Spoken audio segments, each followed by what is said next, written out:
Hello student, मेरा नाम मनोज रावत है और मैं आपका फिजिक्स एजुकेटर हूँ और स्वागत है आपका कॉन्सेप्ट सीरीज़ में। आज हम एक साथ दो कॉन्सेप्ट समझेंगे क्योंकि जो हम अगला क्वेश्चन करने वाले हैं वो इसी साल जेई में मेंस में जनवरी शिफ्ट में पूछा गया था और उसके लिए हमें एक साथ दो कॉन्सेप्ट समझने ज़रूरी है। तो आज जो हमारा कॉन्सेप्ट होगा वो है motion of charge particle in a uniform magnetic field. और हम कौन सा वाला समझ रहे हैं? Theta equal to 90 degree. मेरे को भी पता है एक 0 डिग्री और थीटा एनी अदर एंगल, उसे नहीं समझने वाले हैं बिकॉज जो क्वेश्चन है वो इस थीटा इक्वल टू 90 डिग्री पे बेस्ड है। और एक और जो हम कॉन्सेप्ट समझेंगे आज उसका नाम है वेलोसिटी सिलेक्टर। तो पहले बात करेंगे हम तुम्हारा motion of charge particle in a uniform magnetic field, यानी थीटा जब हमारा 90 डिग्री हो और हम किसी चार्ज पार्टिकल को मैग्नेटिक फील्ड में मूव करा रहे हैं और वेलोसिटी वेक्टर जो है मैग्नेटिक फील्ड के साथ 90 डिग्री बना रहा है, तो क्या होता है हम देखते हैं। तो यहाँ पे देखिए मैंने पहले से ड्रॉ कर रखा है कि अगर मान लो कोई चार्ज पार्टिकल है और वी वेलोसिटी से मूव कर रहा है किसी भी यूनिफॉर्म मैग्नेटिक फील्ड में, और मैग्नेटिक फील्ड कैसी ले रखी है मैंने? Inside the board.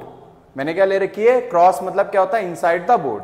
तो अगर मैं किसी चार्ज पार्टिकल को मूव कराऊंगा तो वो हमेशा सर्कुलर पाथ लेता है। अब बोलोगे कैसे?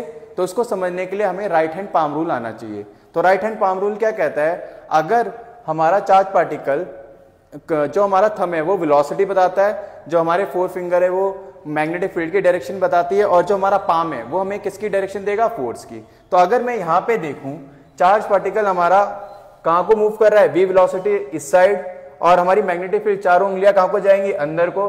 तो हमारा पाम कहाँ को होगा? पाम कहाँ को हमारा डायरेक्शन दिखा रहा है? अपवर्ड। तो यानी फोर्स इस पे कहाँ लगेगी? ऊपर। अब अगर मैं देखूं जहां वो इधर रहा है, फोर्स इधर लग रही है, तो ऑफकोर्स ही बात है वो इन दोनों के बीच का पाथ लेगा। तो वो कुछ ऐसा पाथ क्या करता है? ट्रेस करता है। अब अगर मैं इस तरफ देखूं और मैं फिर से क्या देखूं, यहाँ पे राइट हैंड पाम रूल लगाऊं, तो फिर से हमारा क्या केस बनेगा? फिर से फोर्स अंदर लगेगी, वेलोसिटी इधर लगेगी, उन दोनों का रिजल्टेंट यहां से यानी इस चीज को ट्रेस करता हुआ चार्ज पार्टिकल जाएगा।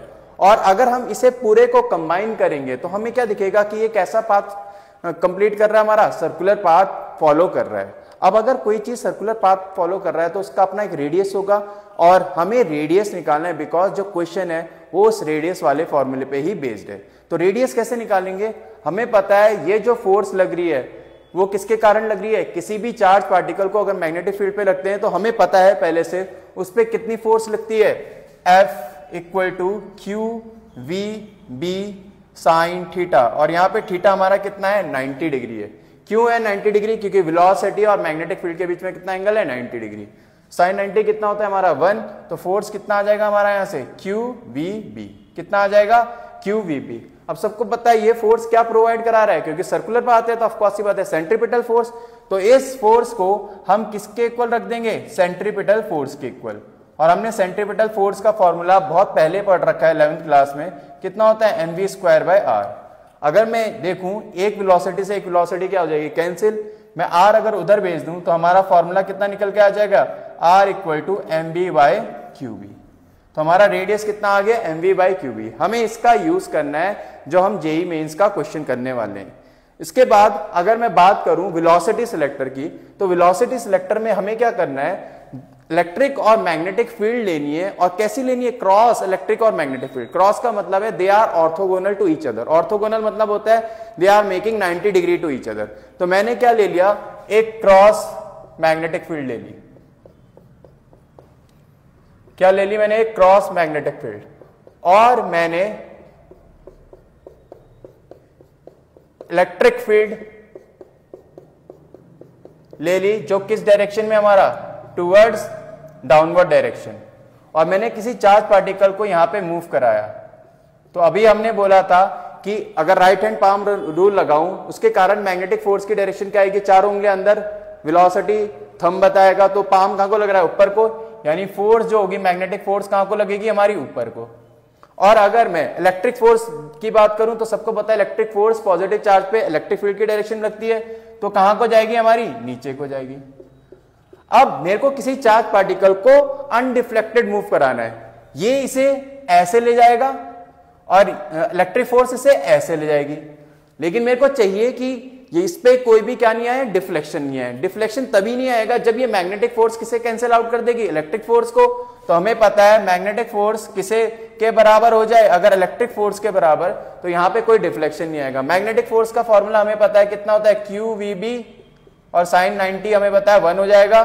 और इलेक्ट्रिक फोर्स हमने पहले चैप्टर में पढ़ रखा है इलेक्ट्रोस्टैट में, F कितना होता है, QE। Q से Q कितना हो जाएगा, कैंसिल, sin 90 1 होता है, तो वेलोसिटी कितना निकल के आएगा यहां से, E/B।